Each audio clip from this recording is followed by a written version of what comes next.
process wherein you are going to create a pool of employees. वो pool आप क्यों create कर रहे हैं?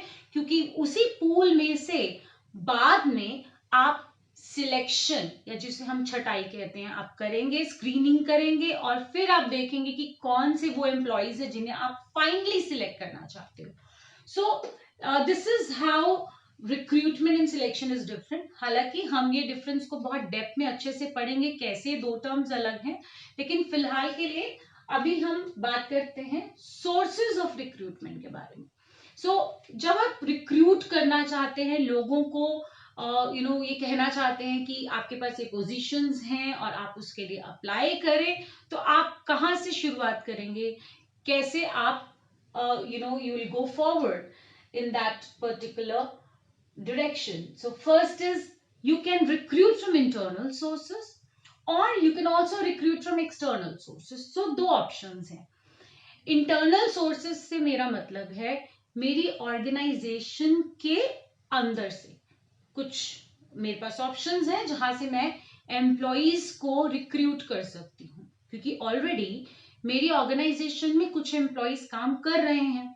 तो जब मेरे पास एक वैकेंसी है जो मुझे फुलफिल करनी है वो वैकेंसी, तो बहुत बार आप ये टर्म्स यूज करते हैं, ट्रांसफर, प्रमोशन.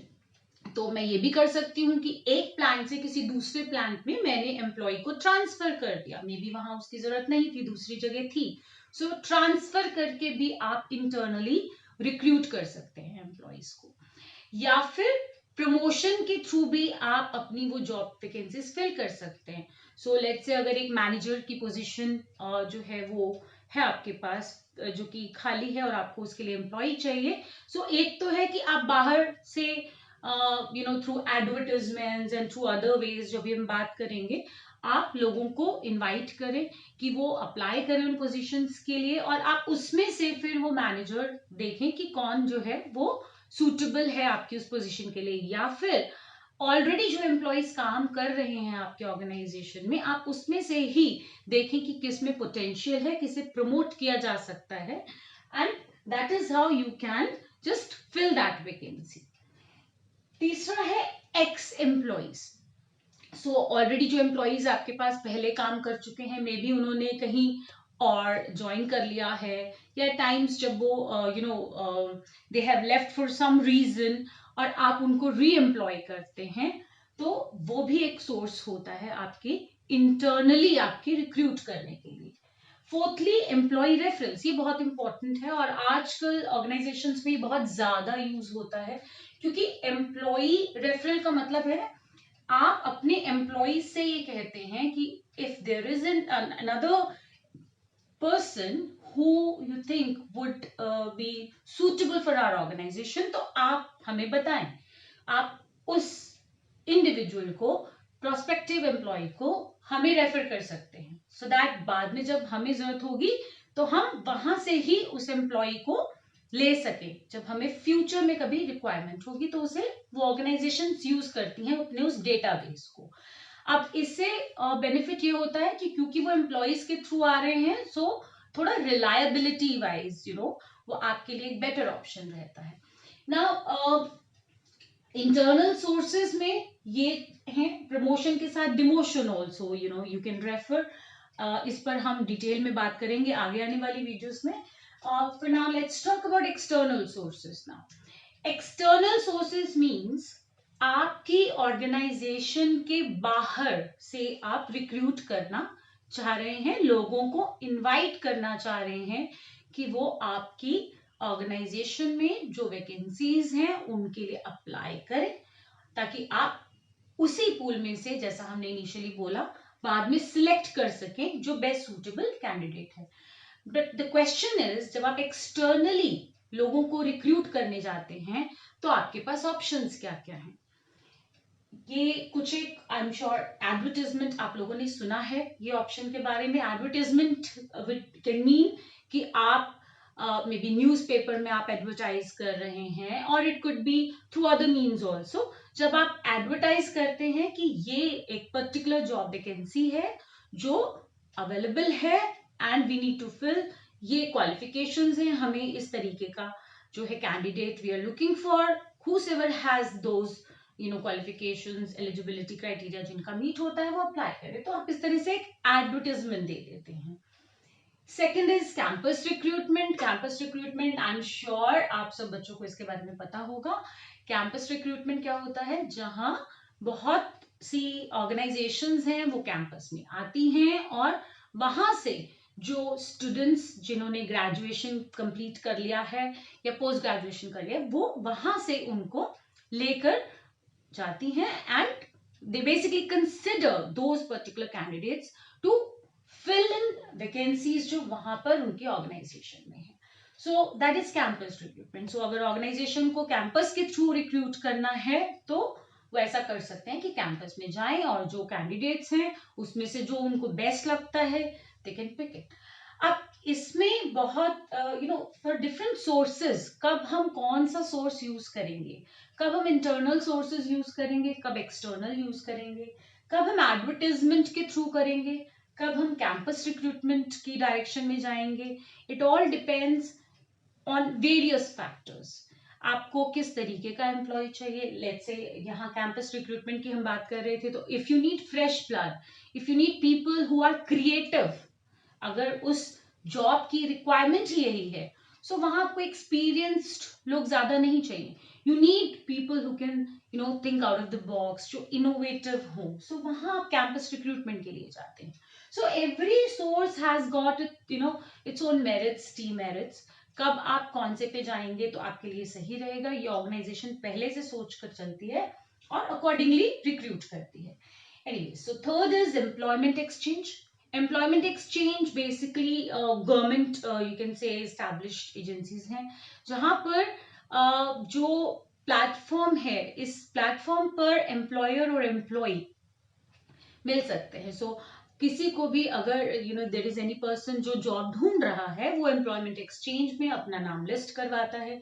किस तरीके की जॉब वो ढूंढ रहा है, क्या उसकी क्वालिफिकेशंस हैं, अकॉर्डिंगली वो पूरा एक यू कैन से अपना पोर्टफोलियो जो भी है वो सबमिट करता है। एंड देन एजेंसीज या जो भी ऑर्गेनाइजेशंस है, जब उन्हें जरूरत पड़ती है तो वो एम्प्लॉयमेंट एक्सचेंजेस से उस इंफॉर्मेशन को लेकर दे सी कि किन लोगों को ऐसा है या कौन से ऐसे कैंडिडेट्स हैं जिन्हें वो रिक्रूट कर सकती है या जो फर्दर जिसको वो यूज कर सकती है जिस पूल को for selection. Next is placement agencies. ये बहुत सारी एजेंसीज हैं आज की डेट में। अगर आप देखेंगे तो ऑर्गेनाइजेशंस अपना पूरा जो रिक्रूटमेंट सिलेक्शन सारा प्रोसेस खुद नहीं करती। ऐसी एजेंसीज होती हैं, बिकॉज एम्प्लॉयमेंट एक्सचेंज तो गवर्नमेंट एस्टैब्लिश्ड हो गया, बट इन प्लेसमेंट एजेंसीज जो कि बहुत सारी हैं, बहुत छोटी छोटी लोकेशंस पर भी आपको मिल जाएंगी, वहां दिस इज अगेन एक ऐसा प्लेटफॉर्म है जो एम्प्लॉयर और एम्प्लॉय को मिलाता है। लेकिन यहाँ पर यू विल सी ऑर्गेनाइजेशन ज्यादातर प्लेसमेंट एजेंसीज के थ्रू इसलिए जाती हैं कि जब उन्हें लगता है कि हमें पूरा रिक्रूटमेंट या पूरा सिलेक्शन प्रोसेस हम अपने ऊपर नहीं लेना चाहते, हम अपना फोकस लूज नहीं करना चाहते हैं, और हम चाहते हैं कि हम जो काम कर रहे हैं, जो हमारा मेन कोर है, बिजनेस है, हम उस पर कॉन्सेंट्रेट करें, और जो हायरिंग का काम है या जो रिक्रूटमेंट का काम है वो किसी और को दे दिया जाए, आउटसोर्स कर दिया जाए। तो वहां प्लेसमेंट एजेंसीज का रोल आता है। Next is e recruitment. ये तो आज की डेट में बहुत ही ज्यादा यूज होने वाली चीज है, आई एम श्योर आपको पता भी है इस बारे में। ई रिक्रूटमेंट में हम बात करते हैं रिक्रूटमेंट की, जब आप सोशल मीडिया के थ्रू भी रिक्रूट कर सकते हैं।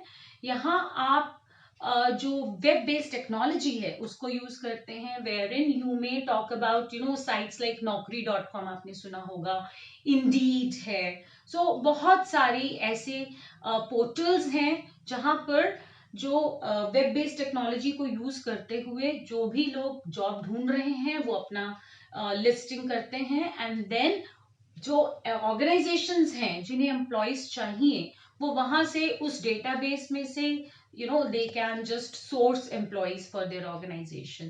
So that can be one way. E-recruitment में you can also talk about the way wherein जो organization की अपनी website है, आप देखेंगे कई बार अपनी website पर ही वो जॉब पोजीशन को पोस्ट कर देते हैं कि ये पोजीशन है and we are looking for employees for this particular position, और जो भी लोग उसमें इंटरेस्टेड हैं फिर वो अप्लाई कर सकते हैं. So maybe they would give an email ID कि आप यहाँ अप्लाई कर दीजिए, या फिर उसी वेबसाइट पर ही अप्लाई किया जा सकता है. So that is e recruitment. Next is recruitment at factory gate. Recruitment at factory gate, this is one method of recruitment, जहां पर क्या होता है कि जो एम्प्लॉइज ज्यादा आप देखेंगे अनऑर्गेनाइज सेक्टर में रहता है, कि जो एम्प्लॉइज आपको चाहिए, जो फैक्ट्री गेट पर मॉर्निंग में आपके पास आपको दिखेगा हैं, आप उसमें से यू सोर्स एम्प्लॉइज, कुछ को आप रख लेते हैं, वो काम करवाते हैं एंड देन दैट्स इट. सो इस तरीके से फैक्ट्री गेट के पर ही जो रिक्रूटमेंट है वो कंप्लीट हो जाता है.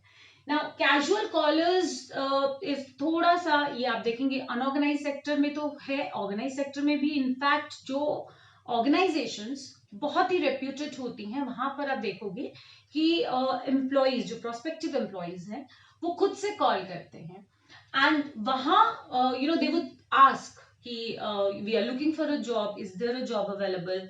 सो इस तरीके से जो कॉल्स आते हैं या जो लोग उन्हें अप्रोच करते हैं उन ऑर्गेनाइजेशंस को, व्हाट दीज ऑर्गेनाइजेशंस डू, वो उन्हें दे विल से कि आप अपना रिज्यूमे भेज दीजिए, और वो एक डेटाबेस फिर मेंटेन करके रखते हैं.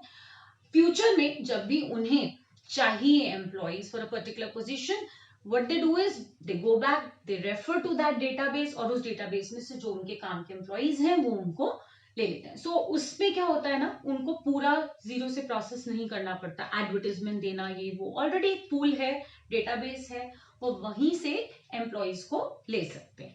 So this is again important. Last is labour contractors. Labor contractors, again, you use it when we talk about unskilled workers आपको चाहिए. So इसमें फायदा ये होता है कि as an organization, अगर आपको अचानक से आप बहुत शॉर्ट नोटिस पे आपको एम्प्लॉयज चाहिए, तो आप सिर्फ लेबर कॉन्ट्रैक्टर को कांटेक्ट करेंगे. Labour contractor already he is in contact with many workers, तो वो सभी वर्कर्स के साथ जो कॉन्ट्रैक्ट है वो उस कॉन्ट्रैक्टर का है, ऑर्गेनाइजेशन का नहीं है. उसके साथ जो कह सकते हैं सिरदर्दी है कि कोई छुट्टी पर जा रहा है या कब कैसे उसका सैलरी और ये सब, वो सब काम कॉन्ट्रैक्टर का है.